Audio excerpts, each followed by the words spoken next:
Alors, mesdames et messieurs, j'ai surtout retenu que professeur Baker nous a souligné l'importance d'une évaluation, la raison pour laquelle nous avons invité madame Claire Kramer, qui dirige en fait le bureau Meaningful Impact à Paris, un bureau spécialisé en évaluation. Beste mevrouw Kramer, ik weet dat u de projecten van Music Connect mee heeft mogen begeleiden.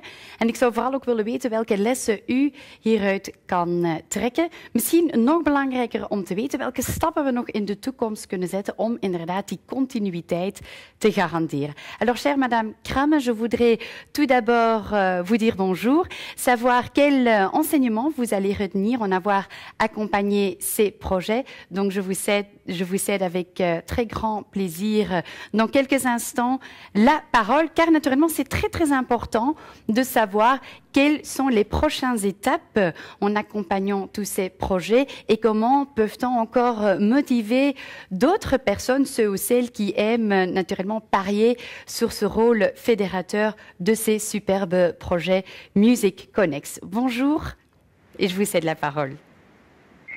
Bonjour à tous. Majesté, mesdames, messieurs, chers jeunes, c'est tout d'abord un honneur d'être parmi vous ce matin pour partager effectivement les premiers enseignements tirés du travail que je mène depuis plus de 3 ans aux côtés du Fonds Reine Mathilde et en collaboration avec Annelies Poppe, que je profite pour remercier. Alors, l'exposé du professeur Baker est tout à fait éclairant sur l'importance de l'ingénierie dans la réussite d'un projet avec des objectifs sociaux. Et je dois dire qu'il m'offre une transition bienvenue pour rappeler que Music Connect, c'est bien plus qu'une pratique de la musique par les jeunes. Music Connect, c'est avant tout une approche originale qui place le jeune au centre d'un projet formateur et émancipateur en s'appuyant sur un outil de choix, la musique. Alors l'évaluation que nous avons réalisée, elle a été menée avec une double visée, en accord avec ce que nous indiquait Monsieur Baker, c'est vraiment renforcer la connaissance des actions qui sont menées sur le terrain grâce au soutien du Fonds Reine Mathilde, et c'est aussi améliorer les pratiques du secteur en repérant tous les facteurs qui vont contribuer à garantir la qualité des projets, mais aussi le maximum d'impact sur les jeunes, en particulier les plus vulnérables. Concrètement, ce travail, nous l'avons mené en s'intéressant à 2 dimensions essentielles. Les résultats, déjà, ce que le soutien du fonds avait permis de produire sur le terrain et sur les jeunes, mais aussi le chemin parcouru. Concrètement, nous avons essayé de répondre à cette question qui n'est pas simple, de savoir comment on en arrive là, comment on obtient les résultats que nous connaissons aujourd'hui. Alors, avant de vous présenter ces enseignements, je voudrais quand même saluer l'implication de la 50aine de projets que nous avons accompagnés, que nous avons évalués aussi, et qui se sont prêtés au jeu de la collecte de données à travers des travaux d'enquête, mais aussi d'entretien. Je les remercie parce que cette évaluation que je vais vous présenter aujourd'hui, elle n'aurait pas pu avoir lieu sans leur active collaboration. Alors, maintenant, je vous propose de parler chiffres. On en a déjà divulgué quelques-uns. Ce qu'il faut retenir, c'est que Music Connect, c'est effectivement 53 projets répartis sur toute la Belgique. 53 projets qui ont touché près de 4000 jeunes, des filles et des garçons à part égale, avec une majorité de jeunes vulnérables. Cette vulnérabilité, elle s'apprécie à l'aune de critères économiques, sociaux, mais aussi de l'état de santé, de l'isolement de ces jeunes par rapport à l'isolement géographique ou familial. Music Connect, c'est aussi une vision ouverte de la musique, grâce à laquelle on a pu soutenir des projets très divers. On vous l'a dit tout à l'heure, de la chorale, de l'opéra, on a eu également des projets autour de la création d'instruments de musique avec des matériaux de récupération, la composition de textes à lire ou à chanter, de la musique classique, de la beat music, de la street music, vraiment une diversité de projets qui nous a permis de toucher un maximum de jeunes de tous les âges, mais aussi des jeunes issus de tous les horizons géographiques, sociaux, mais également en termes de pratique musicale. On avait des instrumentalistes, des chanteurs amateurs, des néophytes, des enfants qui avaient grandi dans des milieux plutôt favorisés ou d'autres hébergés dans des foyers ou en centres d'accueil pour demandeurs d'asile. On a également pu toucher des enfants qui étaient porteurs de handicap, moteur ou psychologique, psychique, des enfants hospitalisés. Et c'est important parce que cette diversité, elle fait vraiment écho à la dimension universelle et créatrice de liens dont on vous a parlé tout à l'heure, qui est ce langage de la musique. Toutes les cultures produisent de la musique, toutes y sont sensibles et ce, à tous les âges. C'est important.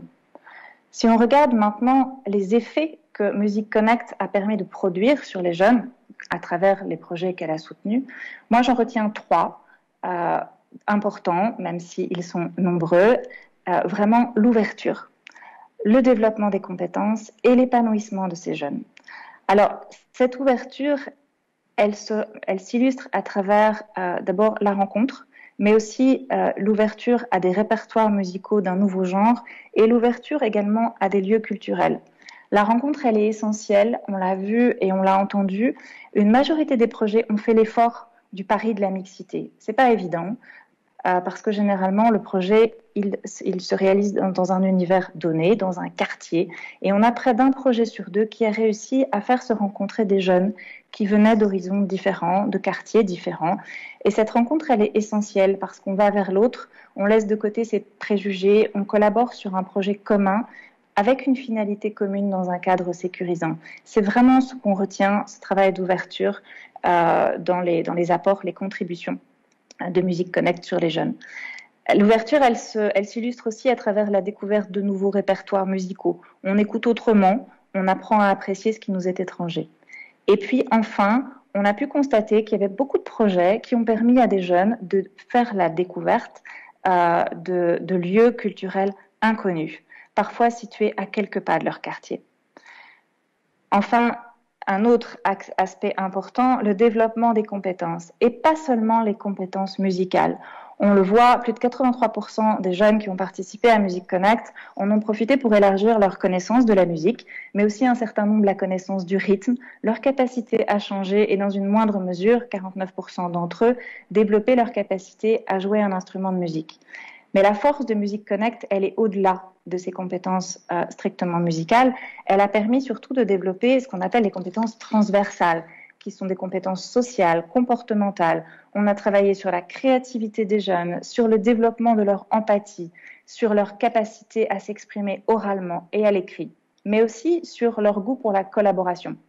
Je citerai pour illustrer ces propos le coordinateur de Centrum West de Brugge, qui disait « Les jeunes, dans notre projet, ils apprennent à travailler ensemble.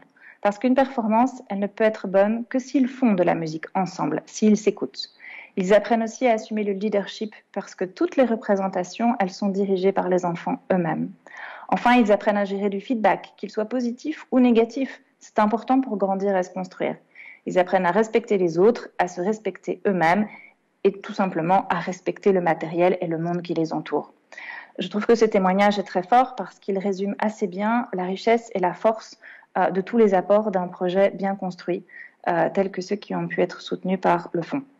Et enfin, le dernier axe qui est essentiel également, qui peut aussi, qui doit être souligné, c'est l'épanouissement et le bien-être des jeunes, qui se traduit par tout simplement le plaisir à chanter ou à jouer un instrument ensemble, la complicité avec le groupe, le sentiment d'appartenance et du dépassement de soi, la réussite.